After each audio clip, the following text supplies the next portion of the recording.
இந்த பொண்ணோட அம்மா இந்த பொண்ணை கல்யாணம் பண்ணதுக்காக கூட்டிட்டு போறாங்க. அப்போ அவ போன்ல இருந்து அன்னோன் மெசேஜ் வருது. இங்க இருந்து ஓடி போயிரு, இல்லைன்னா உன்னை இறந்தவன் கல்யாணம் பண்ணி வச்சிருவாங்கன்னு மெசேஜ் வந்திருக்கு. படிச்சு பார்த்துட்டு இது பிராங்க் மெசேஜ் அப்படின்னு நினைச்சிட்டு பெருசா எடுத்துக்கல. அப்புறம் உள்ள போன பிறகு தெரியுது மாப்பிள்ளை ஏற்கனவே இறந்துட்டான்னு.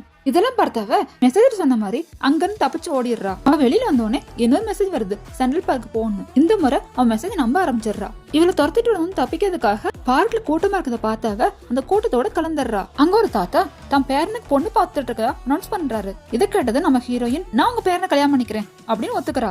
ஆனா அங்க வந்து அவனோட பேரன் இவ பணத்துக்கு ஆசைப்படுறது நம்ம கல்யாணம் பண்ணி ஓகே சொல்லிருப்பா அப்படின்னு தப்பா நினைச்சிட்டு கல்யாணத்துக்கு நோ சொல்லிடுறான். இதை கேட்டது உங்க தாத்தா நீ கல்யாணம் பண்ணல நான் சூசைட் பண்ணிக்கிறேன் அப்படின்னு பேக்லைன் பண்றாரு. அப்ப அவளுக்கு மறுபடியும் மெசேஜ் வருது. அந்த மெசேஜ் மூலமா இந்த வழியா வேகமா ஒரு ட்ரெக் வந்துட்டு இருக்கா தெரிஞ்சுக்கிறா. அந்த ட்ரெக் வந்து இவங்க ரெண்டத்தையும் இடிக்கக்குள்ள அவன் பேர வந்து ரெண்டு வதையும் காப்பாத்திடுறான். அவன் தாத்தாக்காக இவளை கல்யாணம் பண்ணிக்கிறான். கல்யாணம் முடிஞ்ச உடனே எனக்கு வேலை இருக்கு நீ தனியா போ அப்படின்னு கார்ல ஏத்தி வைக்கிறான். அப்ப அவளுக்கு மறுபடியும் ஒரு மெசேஜ் வருது. இந்த மெசேஜ்ல அவ ஹஸ்பண்ட் போகிற ரோட்ல உள்ள பிரிட்ஜ் உடையறதா மெசேஜ் வந்திருக்கு. இதனால அவ பயந்து போனாவ நீங்க எங்கேயும் போக கூடாது அப்படின்னு சொல்லி இறுக்கமா கட்டி பிடிச்சுக்கிறா.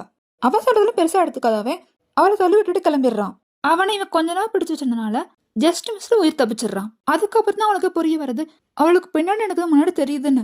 அப்பா அங்க வந்த தாத்தா நான் நல்லா விசாரிச்சுட்டேன், அந்த பொண்ணு பணத்துக்காக கல்யாணம் பண்ணல, அவ சூழ்நிலை காரணமா தான் உன்னை கல்யாணம் பண்ணிக்கா அப்படின்னு அவளை பார்த்து எல்லா உண்மையும் சொல்றாரு. கேட்டதும் நான் தப்பு பண்ணி தாத்தா நான் அவளை பார்க்க போறேன் அப்படின்னு கிளம்புறான். அதுக்குள்ள அவங்க அம்மா அவளை கடத்திட்டு வந்துடுறாங்க. மறுபடியும் கட்டாயப்படுத்தி கல்யாணம் பண்ணி பாக்குறாங்க. இப்ப அவ எனக்கு கல்யாணம் ஆச்சு என்னை விடுங்க அப்படின்னு எவ்வளவு கெஞ்சி பாக்குறா.